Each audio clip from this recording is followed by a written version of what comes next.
I'm Niall Paterson, back on the Sky News Daily after a very pleasant extended break. Thank you very much. Later, we're going to be returning to the issue of persistent absenteeism in our schools. The reason, well, both the Conservatives and Labour have said that this is a priority for them. They want to get it sorted. Indeed, Labour have been laying out their plans today, so we will be talking to two head teachers and seeing what they make of it. But before all that, look, if you are a nervous flyer, you might want to look away now, to fast forward straight to part two, because we are going to be discussing that Alaska Airlines jet whose door fell off mid-flight. Yes, we are emergency. We are depressurized. We do need to return back to. We have 177 passengers. The plane, well, it was a Boeing 737 MAX 9, and hundreds of that airframe have now been grounded by the Federal Aviation Authority, the FAA in America, and other civil aviation organisations as necessary checks are carried out. All pretty concerning. Ian Petchenik is Director of Communications at Flight Radar 24 and the host of the excellent AvTalk podcast. Ian, great to have your expertise on this story, a story which, let's be honest about it, could have ended in an entirely catastrophic fashion. It could have been far, far worse than it actually turned out.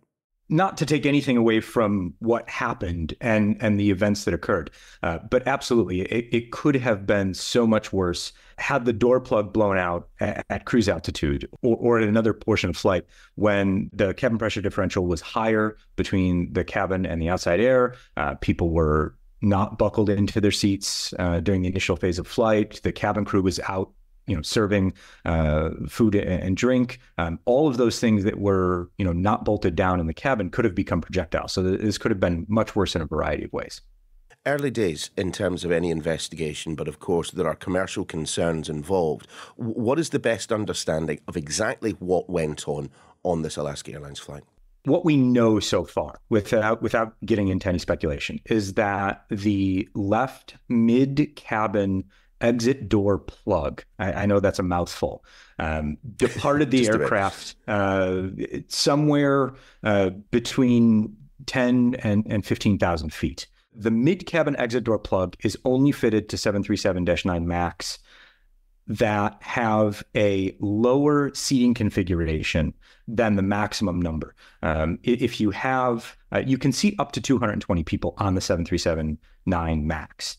And if you choose a lower seating configuration, the airline can opt to disable that mid-cabin exit door and either leave it as a door and just panel over it. And then another option that a few airlines chose, namely Alaska Airlines, United Airlines, Turkish, and a few of Copa Airlines aircraft, they can permanently disable the exit door by inserting a plug. So it's not a door in any sense of the word, other than it can be unbolted and put ajar during maintenance. What we don't know yet is exactly why, and the NTSB investigation is still in its early days. But they have the door plug, thankfully, and so they're examining that. I believe it's flying to Washington today to be looked at by their specialists in Washington. This then has to be as fundamental a failure as you can have on an aircraft, at least as regards the cabin. So who is responsible for this? Because again, there is some confusion. Boeing, of course, this plane carries its name, its branding, but there are, of course, other organisations, other companies that are involved in producing the various different parts of the plane. Exactly. So the fuselage is produced initially by Spirit Aerosystems in Wichita, Kansas, and they complete the full fuselage, including the cabin door plug. And that's shipped to Boeing. But from the reporting that I've seen and from sources that are familiar with how the assembly of the finished aircraft works, is that plug is removed at Boeing's facility in Renton. And then that the hole in the fuselage is used to insert cabin material. From there, the plug's reinserted, and then the aircraft is tested and flown multiple times before it's ever delivered to a customer. So this is something that the NTSB is certainly taking a close look at. Where did the recipe for the failure of the plug begin? Was this a manufacturing issue? Was this an assembly issue? Was this a maintenance issue at some point? So the NTSB is going to take a very, very close look at how the plug was handled throughout its life to determine what went into this plug coming off. Indeed, one of the central questions that the FAA and others will be wanting an answer to. But haven't we been here before with Boeing specifically? In fact, at this point, we might as well read their statement. As operators, Boeing say, conduct the required inspections. We are staying in close contact with them and will help address any and all findings. We are committed to ensuring every Boeing airplane meets design specifications and the highest safety and quality standards. Yet, of course, we know that the MAX 8 didn't in some instances, and there are concerns about the MAX 7 as well. So the two separate issues here. One, I think we don't even need to go back to any issues with the MAX 8 to talk about quality issues.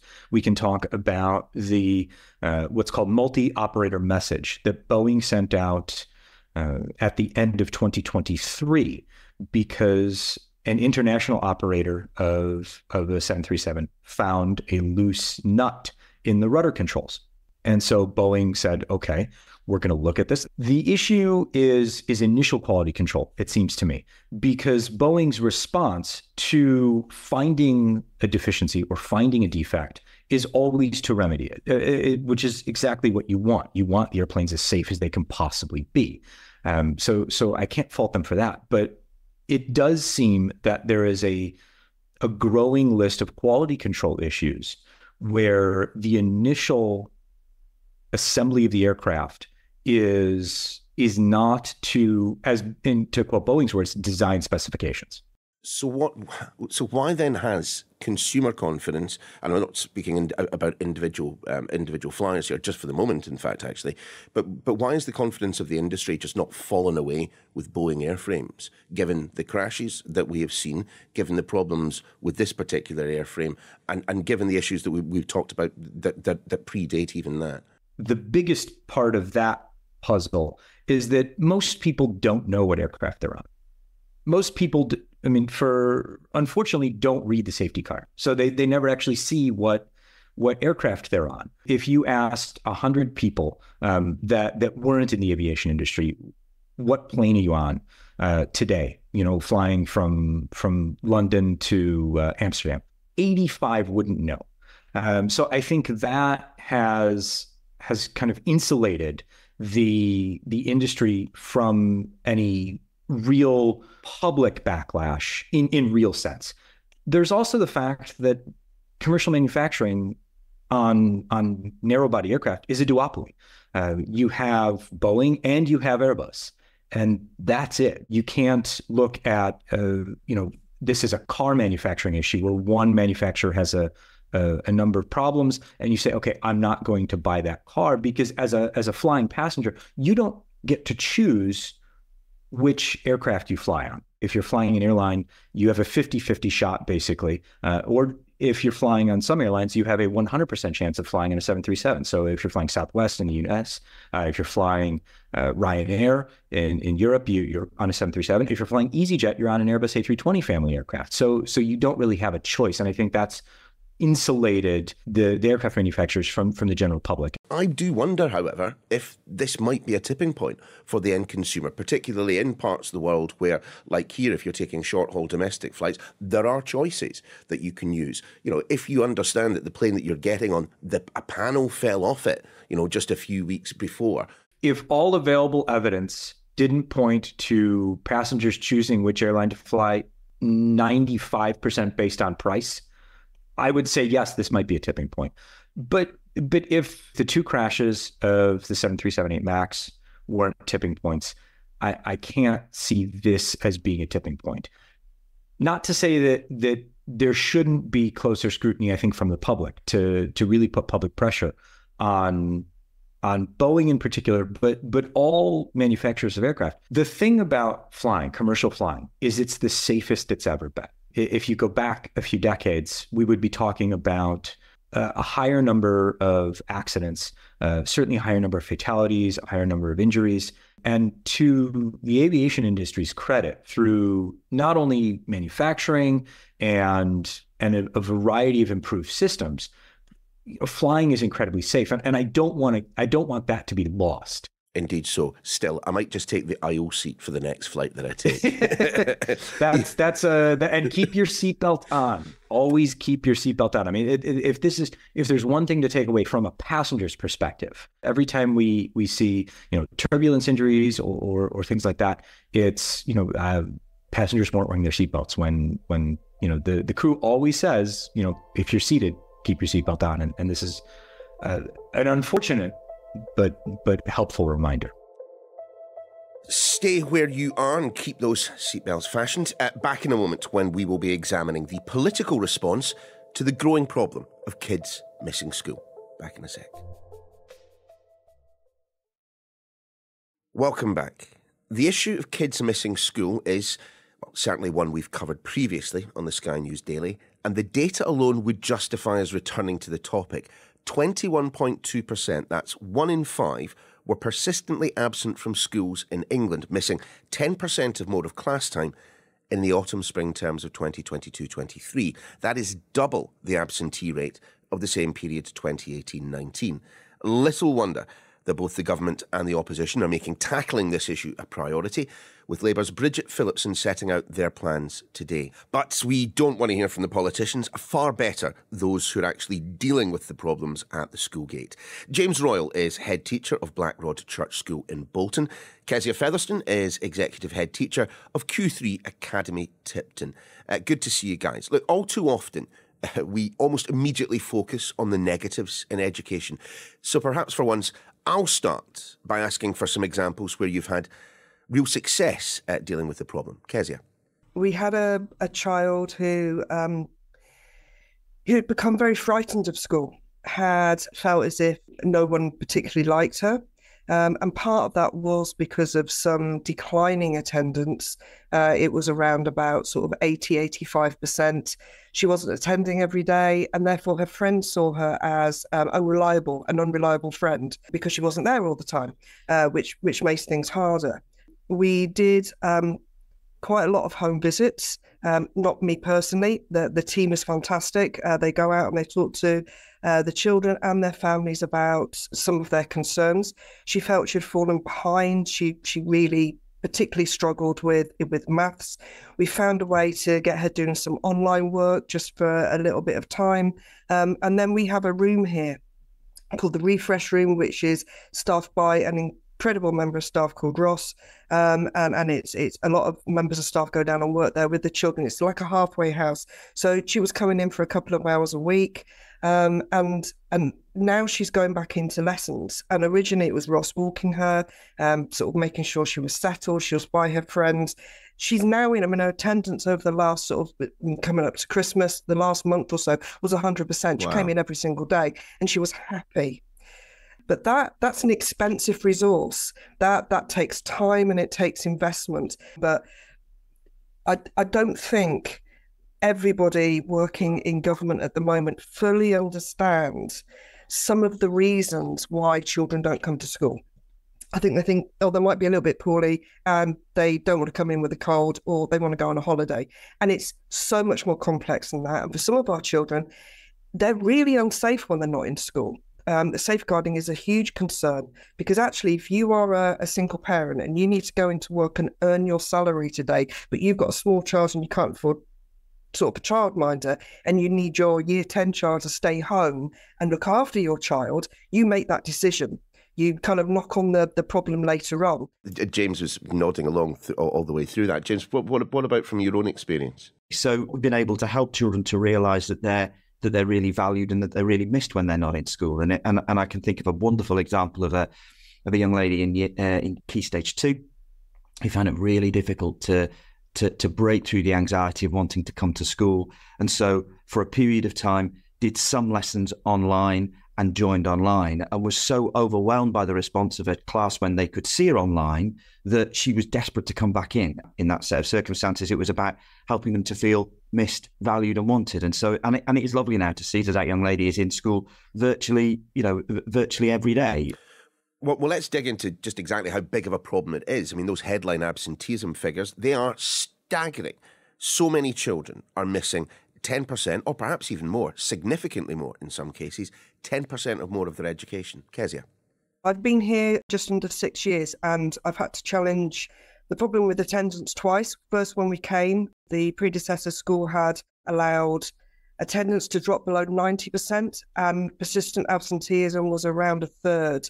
So we worked very hard just pre-COVID to get that up to national averages. We were making really good improvements, and since COVID, we've had to do it all again. I think the causes in both times are slightly different, but certainly the experience we're having at the moment, physically getting the children into the building and then getting them into classrooms, is something that I see being reflected around the country with other head teacher colleagues that I speak to. James, your experience at Blackrod, I mean, presumably you have seen significant absenteeism, and you've also seen the consequences of children not regularly being where they should be. One of the biggest challenges for me is that the culture has changed, I think, a lot in terms of the way in which parents and children view school. Previously to COVID, there hadn't been a break in education since the Second World War. And so the culture and the importance of attendance at school have become really, really hard and ingrained in everybody's lives.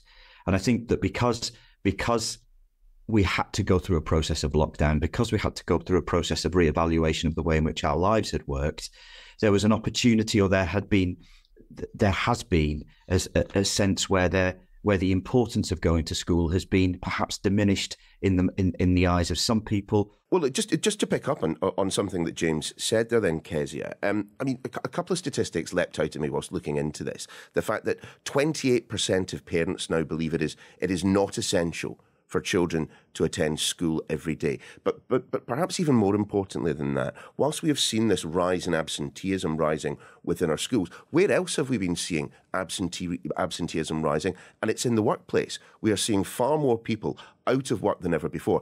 And I'm wondering whether somehow those three issues might all be intertwined. Oh, absolutely, without a shadow of a doubt. We are certainly seeing attendance rates of staff across our schools and more widely being affected. People are more poorly, but also people are more likely to not come in if they are unwell. We're seeing a huge rise in mental health concerns, both for children, the families, and for staff as well as the agencies that look after our families. So we have some people waiting to see a GP, and the GPs aren't available. We have some families open to social workers. Social workers are not available. And some of that is because they're not attending work either. It's affecting almost everyone. It's a perfect storm that is affecting everybody at the same time, and trying to find a silver bullet to sort one aspect of attendance out is just not going to work. This government advertising campaign, Moments Matter, Attendance Counts, taking the odd day off here and there actually does have a material effect on your educational outcomes. I mean, as I say, kids aren't daft. They can quite easily, and I'm sure they probably already have, turn round to you and say, look, I had a year and a half off school, so why can't I just have the day off, sir? I fully embrace the fact that both the Labour Party and the Conservative Party are looking at this as a very significant and wide problem. I just hope that what we don't do is, as we've already explored, see if we can find one simple and single solution, because I absolutely don't think that will be the case. And of course, both Labour and the Conservatives emphasise the point that, parents have a responsibility to put their kids into school. I would perhaps suggest, though, that the Conservatives, with their emphasis on attendance hubs, Keziah, and mentors and a voluntary scheme, that they are rather more focused on the parent as the person, the individual who's responsible for this. What do you make of that? Because, as I understand it, I mean, you yourself at your school have been out there cutting down the grass. You've been crawling around on your hands and knees, peering behind things, trying to find these kids and get them back into school. Does a voluntary scheme like the mentor one being put forward by the Conservatives, does that work when parents aren't already getting their kids into school? Not in my experience.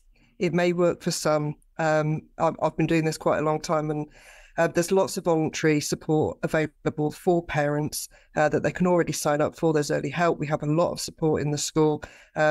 Quite often they don't want that additional support. They see it as a criticism of their parenting. I'm lucky. I work in a large secondary school. I suspect some colleagues are not as well-resourced as myself. We have senior leaders that are tasked with attendance, and they do a lot more crawling through the hedges than I do. We have 10 people that are not teachers, they're associate members of staff, 2 for each year group, and they are tasked with behaviour and attendance. And James, what is your relationship like with the parents? What you were talking about before strikes me is quite similar to the approach that Labour are outlining, a multi-agency approach where they were talking about shared responsibility for driving school improvements between parents, not just parents, Department for Education, local authorities, Ofsted, trade unions, social work, anyone that can get involved. But again, at the top of that list, as we were saying before, still the parents. Yeah, of course, and the role and the relationship between certainly a primary school and its parents is utterly critical. Behind every case of absenteeism, there are some complex needs and there are some complex reasons. It's really important that what we don't underestimate is the impact of the trauma that families have been through. What then do you say to those who stand up and say, if a kid is not in school, it is the fault of one person and one person alone, the parent or parents? Keziah, how would you respond to that?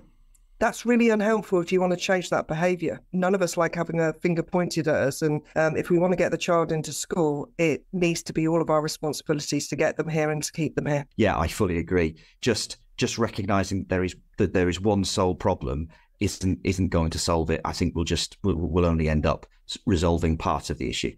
Thanks, James, and of course to Keziah as well.